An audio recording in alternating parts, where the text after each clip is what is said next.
السلام علیکم جی، یہ فگر میں نے ڈرا کیا. میں ایئر بس 320 پہ کیپٹن ہوں اور تقریباً 14 سال سے یہی جہاز فلائی کر رہا ہوں. 7500 گھنٹے ہیں الحمدللہ.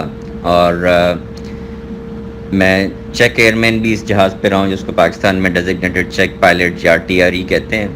سو I am not wasting anyone's time here. جہاز شروع سے ہی پروفائل پہ بہت اونچا آ رہا تھا، اور جو پہلی کال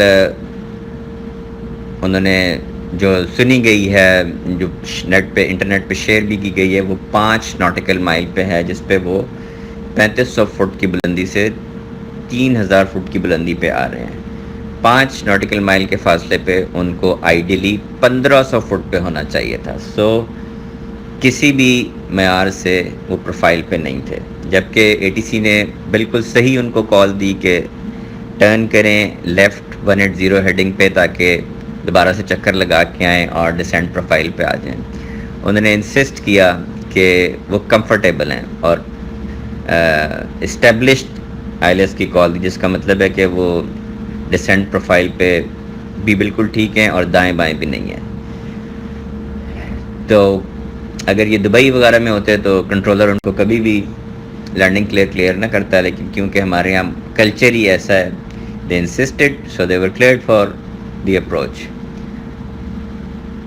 اب ہمارے ایک پروسیجر فالو ہوتا ہے گلائڈ اسٹروک فرام ابو، کہ اگر ہائی ہیں تو ریٹ آف ڈسینٹ زیادہ کریں گے، نیچے آنے کی کوشش کریں گے. آٹو پائلٹ آن کے ساتھ کرنا ہم سکھاتے ہیں، چاہے ان کا آٹو پائلٹ آن تھا یا وہ مینولی کر رہے تھے، وہ ہائی آتے رہے ہیں. وہ 1000 فٹ پہ ان کو ڈیسیجن لینا چاہیے تھا، گو راؤنڈ کا نہیں لیا. 500 فٹ پہ ایک آخری چانس ہوتا ہے جب ویزیبلٹی اچھی ہو، وہاں بھی انہوں نے گو راؤنڈ نہیں کیا، کیونکہ وہ ہائی تھے. انہوں نے جہاز کا جو تھرسٹ تھا، تھرسٹ لیورز وہ پیچھے کر لیے، یعنی اس کا تھرسٹ ختم کر دیا جلدی تاکہ وہ لینڈ کریں، لیکن سپیڈ زیادہ ہونے کی وجہ سے ان کا ٹچ ڈاؤن نہیں ہو سکا.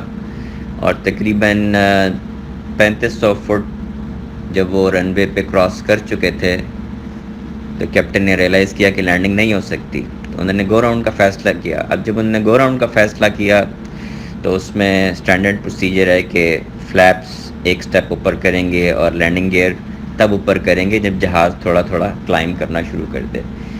لیکن فرسٹ آفیسر نے پرابلی فلیپس بھی اپ کر دیے، گیئر بھی اپ کر دیے، اس کی وجہ سے جہاز تھوڑا سا سنک ہوا. تھرسٹ کو آنے میں دیر لگتی ہے جب وہ آئیڈل سے اس کو میکس پاور پہ کریں.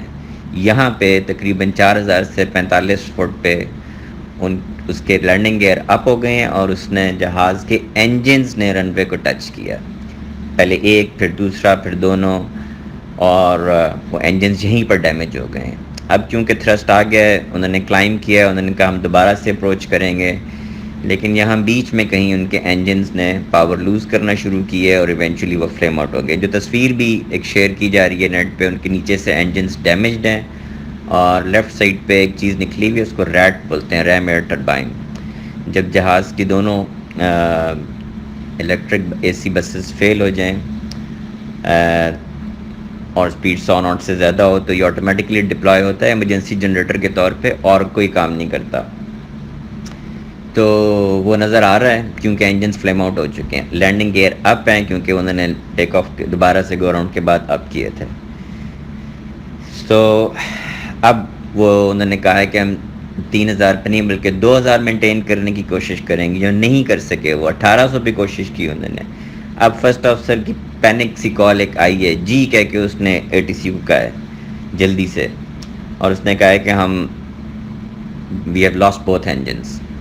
کیونکہ کنٹرولر ان کو دیکھ چکا تھا کہ ان رن وے پہ انہوں نے لینڈنگ گیئر نہیں بلکہ دور سے دیکھنے میں بیلی لینڈ کیا تھا، تو اس نے پھر کہا ہے confirm you will belly land اور confirm you will do the belly landing. تو اس کا انہوں نے کوئی جواب نہیں دیا، اور اس نے ATC نے دونوں رن ویز ان کو اویلیبل کیے ہیں، لیکن ان کے پاس پاور ہی نہیں تھی. تو جب وہ اس کی کریش کی ویڈیو ہے، اس میں اس کی ناک اوپر اٹھی ہوئی ہے، وہ کوشش کر رہے ہیں کہ پروفائل سے اوپر ہو کے کسی طرح سے رن وے تک پہنچ جائیں، لیکن وہ نہیں پہنچ سکے. بہت ساری SOPs کی وائلیشن ہوئی ہے، بہت کچھ غلط ہوا ہے، اور کتنی قیمتی جانیں چلی گئیں. اللہ تعالیٰ سے دعا ہے اللہ ان سب کی مغفرت فرمائے اور ہم لوگوں کو ہدایت دے بحیثیت قوم کہ ہم سارے اپنے کام پروفیشنلی کرنا سیکھیں.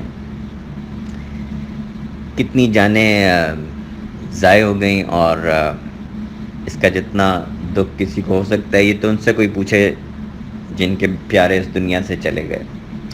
اللہ تعالیٰ ہم سب کو ہدایت دے، ہم سب کو اپنے حفظ و امان میں رکھے.